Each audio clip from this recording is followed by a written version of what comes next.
Hello दोस्तों, कैसे हो आप सभी लोग। तो दोस्तों, अगर आप बीटेक कर रहे हैं या बीएससी कर रहे हैं या किसी कॉम्पिटिटिव एग्जाम की प्रिपरेशन कर रहे हैं जहां पर हायर मैथमेटिक्स पूछा जाता है, तो ये चैनल आपके लिए बहुत ही हेल्पफुल है। तो दोस्तों, आज के इस लेक्चर नंबर 8 में हम बात करेंगे डायगोनलाइजेशन ऑफ मैट्रिक्स, कि हम किसी भी मैट्रिक्स का डायगोनलाइजेशन किस तरीके से फाइंड आउट करते हैं, उसकी हम बात करने वाले हैं। तो दोस्तों, आपके सेमेस्टर एग्जाम में इस टॉपिक से जो क्वेश्चन बन सकते हैं उन सभी क्वेश्चंस की हम आज के इस लेक्चर में बात करने वाले हैं। तो दोस्तों, सबसे पहले हम ये समझते हैं कि ये डायगोनलाइजेशन क्या है, उसके बाद हम क्वेश्चनों की तरफ आगे बढ़ते हैं। तो देखिए, हमारे पास डायगोनलाइजेशन क्या है दोस्तों।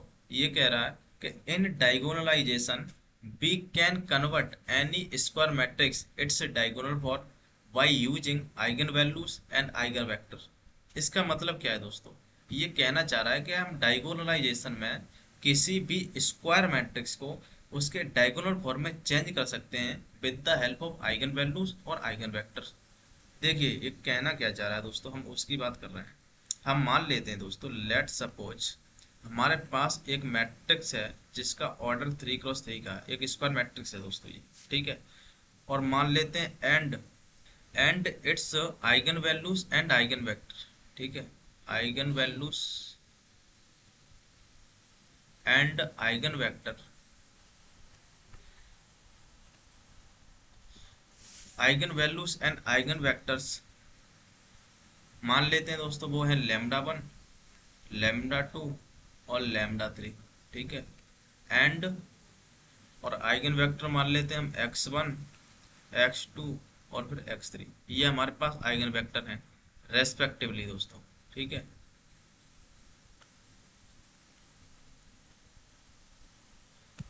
तो ये दिए हैं दोस्तों, इसका मतलब क्या है कि हमारे पास एक 3x3 की दोस्तों एक मैट्रिक्स है ए।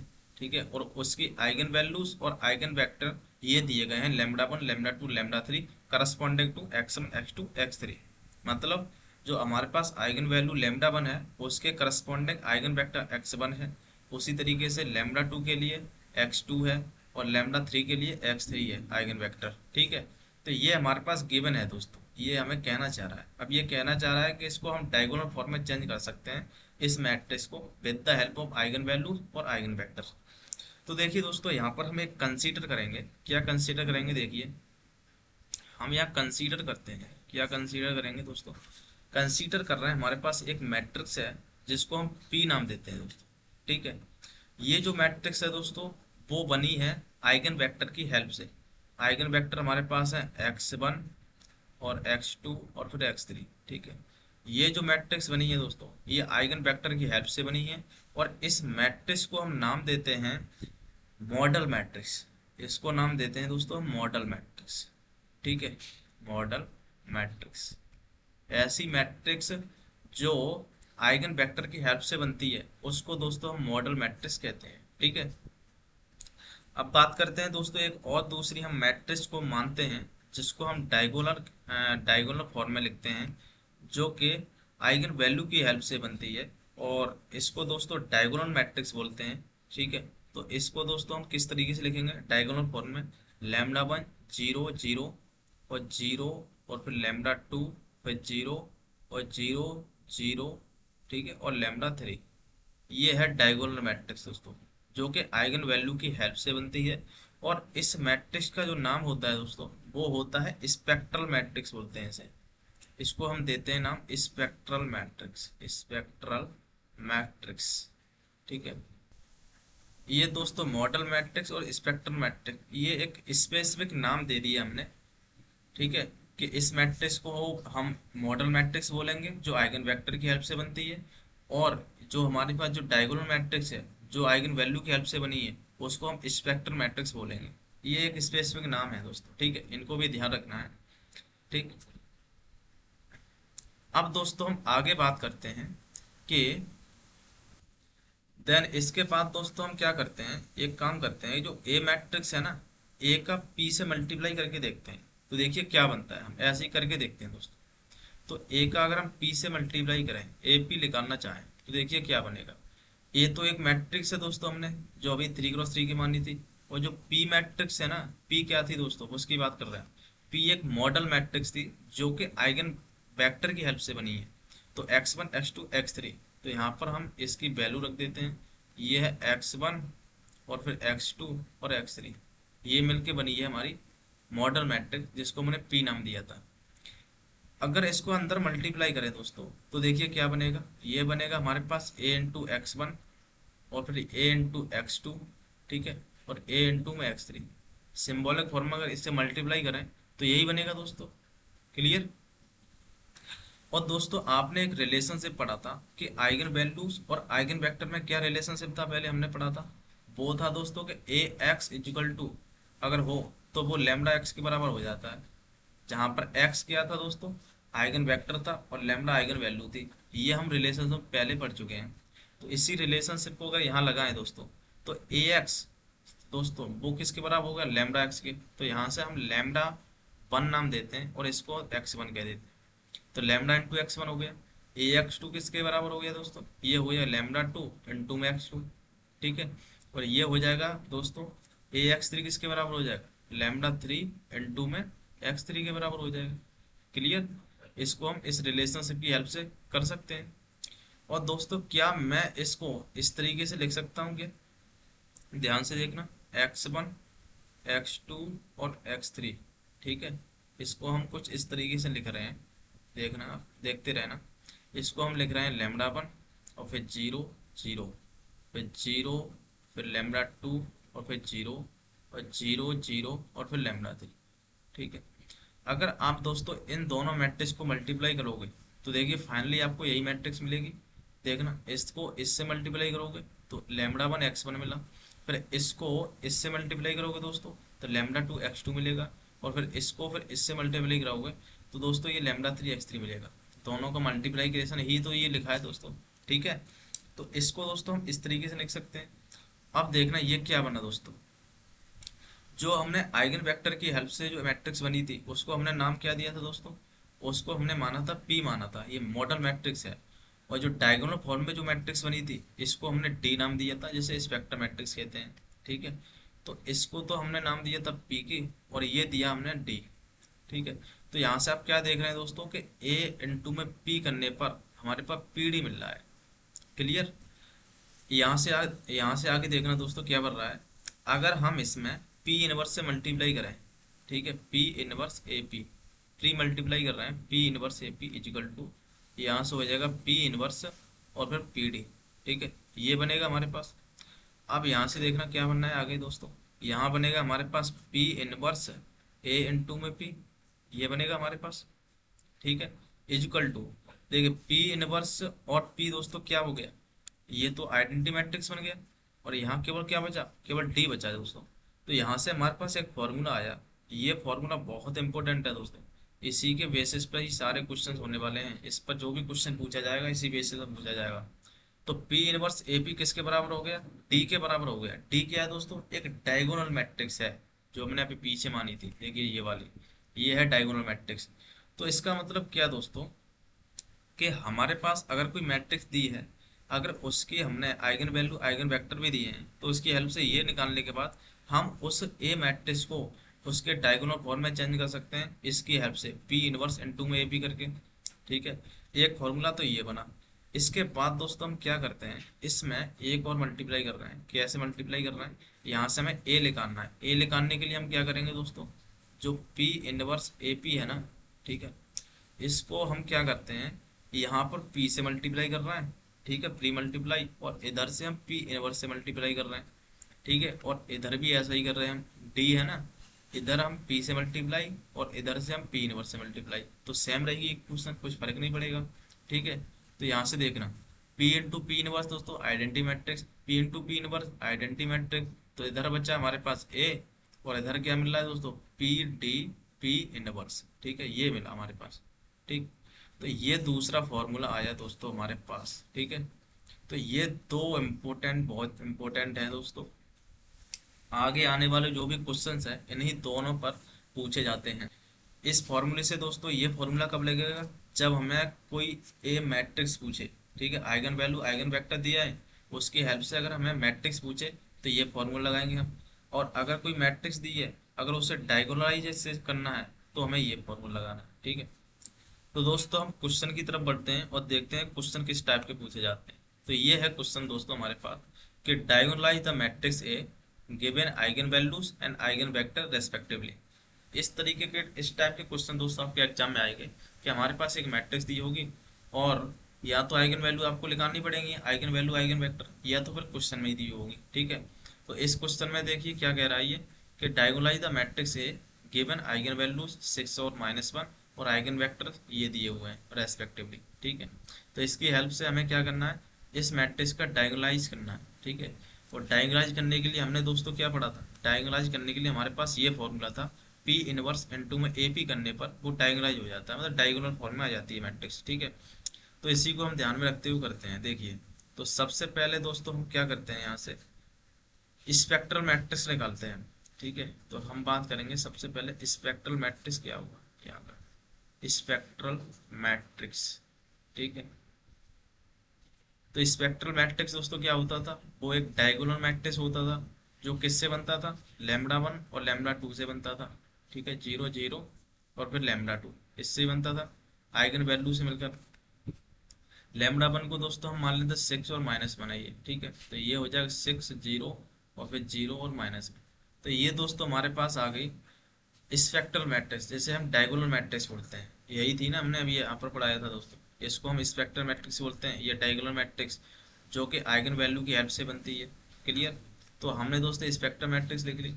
इसके बाद दोस्तों हम लिखते हैं, लिखेंगे मॉडल मैट्रिक्स। ठीक है, तो मॉडल मैट्रिक्स क्या होगी, देखिए मॉडल मैट्रिक्स, मॉडल मैट्रिक्स जिसको हम पी से रिप्रेजेंट करते हैं दोस्तों, वो क्या होती थी दोस्तों, वो होती थी x1 और x2।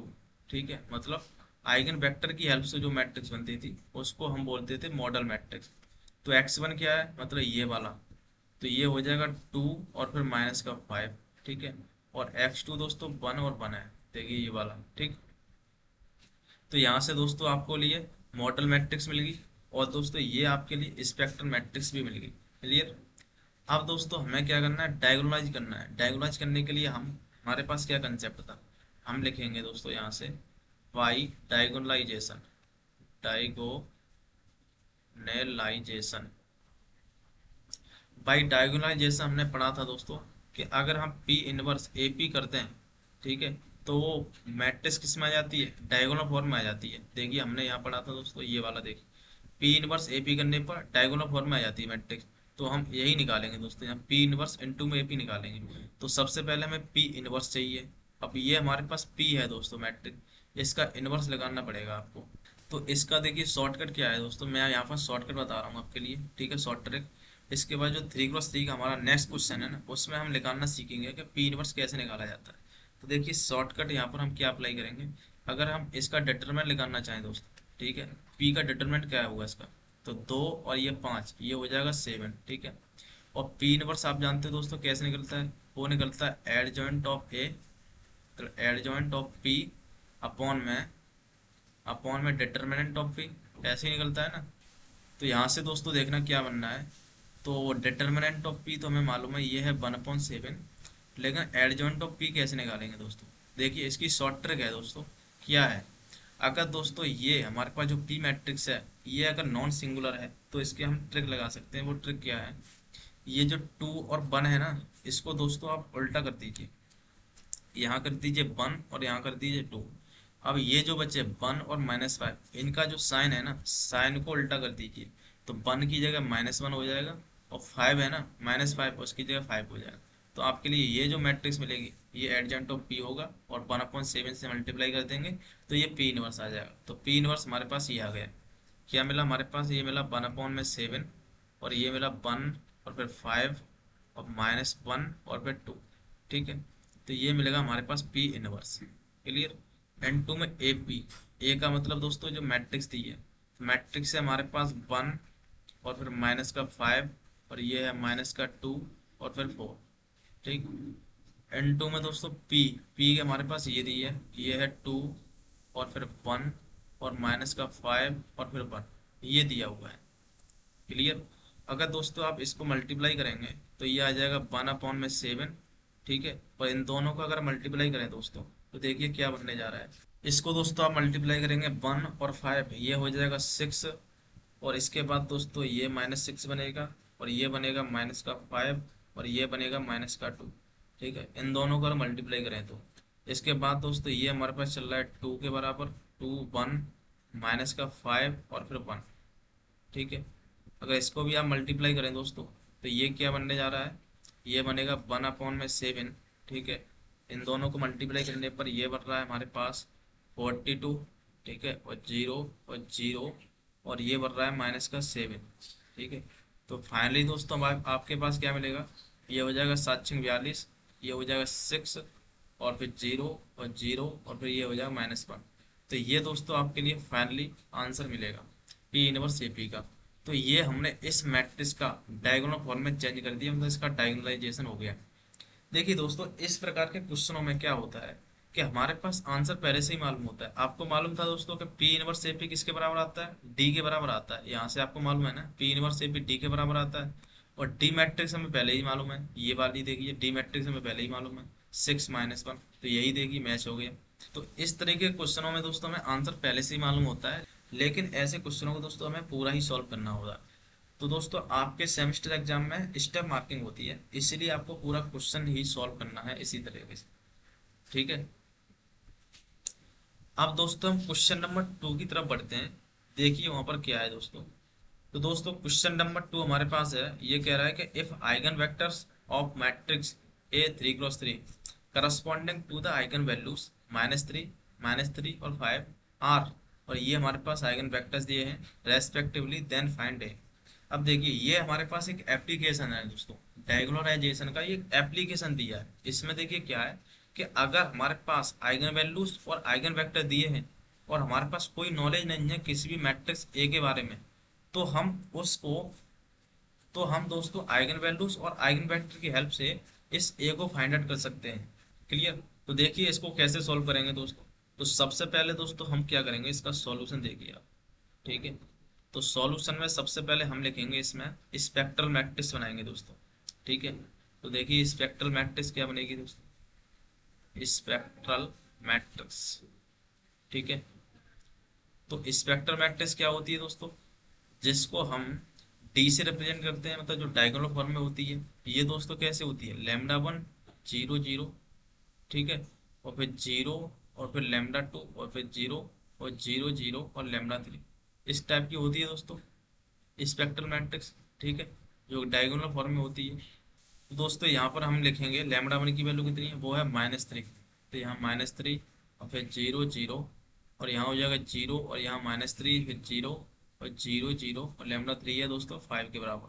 तो ये दोस्तों हमारे पास जो मैट्रिक्स है ये, इसको हम स्पेक्ट्रल मैट्रिक्स बोलेंगे। ठीक है, जिसे हम डायगोनल मैट्रिक्स भी बोलते हैं। ठीक है, इसके बाद दोस्तों हम निकालते हैं मॉडल मैट्रिक्स। तो मॉडल मैट्रिक्स निकालेंगे पहले हम, तो ये हो जाएगा मॉडल मैट्रिक्स। ठीक है, तो मॉडल मैट्रिक्स को हम दोस्तों पी से रिप्रेजेंट करते हैं। ठीक है, और ये क्या होती है दोस्तों, ये आइगन वेक्टर की हेल्प से बनती है, मतलब x1 x2 और x3। ठीक है, इसकी हेल्प से बनेगी। तो x1 x2 x3 की अगर हम यहाँ वैल्यू रखें दोस्तों, तो देखिए क्या बनेगा दोस्तों, x1 की वैल्यू इस ये है दोस्तों -2 1 1। ठीक है, ये है -2 1 और फिर 1। क्लियर। x2 की वैल्यू है हमारे पास 3 0 और फिर 1, और x3 की वैल्यू हमारे पास है 1 और 2 और फिर 1। ठीक है, ये हमारे पास आई दोस्तों मॉडल मैट्रिक्स P। अब दोस्तों हमारे पास क्या पूछा है इसने, ए फाइंड करना है। हमने कहा था दोस्तों जब ए फाइंड करने के आए तो हमारे पास ये फॉर्मूला आएगा। देखिए ए फाइंड करने के लिए हमें ये लगाना पड़ेगा कि पी डी पी इनवर्स, ये लगाना पड़ेगा हमें। क्लियर। तो अगर ए फाइंड करने को पूछता है दोस्तों, ठीक है, तो देखिए आगे दोस्तों क्या होगा हमारे पास ए पूछा है, तो इसके लिए हमें ए निकालने के लिए हमें क्या करना पड़ेगा, ए इक्वल टू होता है दोस्तों पी डी पी इनवर्स। ये हमने अभी फॉर्मूला देखा था, देखिए ये वाला A equal to P D P inverse. तो यही दोस्तों ये फॉर्मूला हमें लगाना है पी डी पी इनवर्स। अब इसके लिए दोस्तों हमें क्या लगाना पड़ेगा, एक तो पी लगाना पड़ेगा, पी तो हमारे पास है ही है, और डी दोस्तों मतलब ये डायगोनल मैट्रिक्स ये भी है हमारे पास। ठीक है, लेकिन हमें पी इनवर्स नहीं है हमारे पास, तो यहाँ पर दोस्तों बस पी इनवर्स लगाना है। ठीक है, और पी इनवर्स क्या होता है दोस्तों, हम जानते हैं पी इनवर्स जो होता है, तो पी इनवर्स होता है दोस्तों 1 अपॉन में डिटरमिनेंट ऑफ पी इनटू में एडजॉइंट ऑफ। ठीक है, एडजॉइंट ऑफ पी। तो इसको हमें निकालना पड़ेगा दोस्तों। तो सबसे पहले तो हम डिटर्मिनेंट ऑफ पी लगा लेंगे दोस्तों। तो डिटर्मिनेंट ऑफ पी दोस्तों, अगर आप इसका डिटर्मिनेंट लगा लेंगे दोस्तों, तो दोस्तों इसका जो डिटरमिनेंट आएगा, इसको आप सॉल्व करना, तो इसका डिटरमिनेंट आ रहा है 8 के बराबर। ठीक है। अब हमें एडजॉइंट ऑफ पी और निकालना है। क्लियर। तब हमें पी इनवर्स मिलेगा। तो देखिए एडजॉइंट ऑफ पी कैसे निकाला जाता है, ये आपने क्लास 12th में पढ़ा होगा। देखिए ये हमारे पास पूरा प्रोसेस दोस्तों एडजॉइंट ऑफ पी निकालने का। एडजॉइंट ऑफ पी दोस्तों क्या होता है, कोफैक्टर मैट्रिक्स का ट्रांसपोज होता है। तो सबसे पहले हमें कोफैक्टर निकालने पड़ेंगे। Cofactor C11 C12 C13। तो हमने यहाँ देखिए C11 निकाला है दोस्तों। तो ये दोस्तों हमारे पास पी मैट्रिक्स है ना, इसी से हमें पी इनवर्स निकालना है। तो इसका हमें एडजॉइंट ऑफ पी निकालना पड़ेगा। तो ये हमारे पास को फैक्टर लिखे हुए हैं। C11 दोस्तों क्या होगा, तो C11 हमारे पास आएगा प्लस, पहला एलिमेंट प्लस, उस पर माइनस, उसके बाद प्लस आता है। ठीक है। तो देखिए इसको हमने ऐड किया दोस्तों, इस टू की हेल्प से इसे ऐड किया। ये हो जाएगा 1 और माइनस का 2। ठीक है। 1 एंड 2 में 0 0 और माइनस का 2। तो ये बनेगा दोस्तों 0 -2। क्लियर। इसके बाद C12 दोस्तों, C12 में इसको और इसको ऐड करिए। तो ये हो जाएगा 1 माइनस का 2, 1 -2, लेकिन यहाँ माइनस आएगा दोस्तों। ठीक है। तो इस तरीके से C13 और ये आएगा। तो इस तरीके से ये को फैक्टर है दोस्तों, ये आपने पढ़े होंगे। इस तरीके से निकालना है और को फैक्टर की वैल्यू हमें सबकी यहाँ रखनी है। रखने के बाद इसका ट्रांसपोज लेना है। ट्रांसपोज लेने के बाद हमारे पास जो पी इनवर्स है वो ये आ जाएगा। ठीक है। यहाँ हमने 1/, में डिटरमिनेंट लगा दिया 8, और ये हमारे पास आ गया। तो इस तरीके से पी इनवर्स निकालना है। इसमें पी इनवर्स का मेन काम है इसमें। ठीक है। इसको निकालने के बाद अब बस हमारे पास क्या पूछा था, हमारे पास पूछा था पीडी पी इनवर्स निकालना है, और ए आ जाएगा हमारे पास। देखिए ये है हमारे पास दोस्तों फाइनली। तो हम कहेंगे by diagonalization A equal to PD P inverse. ठीक है। यहाँ दोस्तों पी की वैल्यू, डी की वैल्यू और पी इनवर्स की वैल्यू ये रखनी है।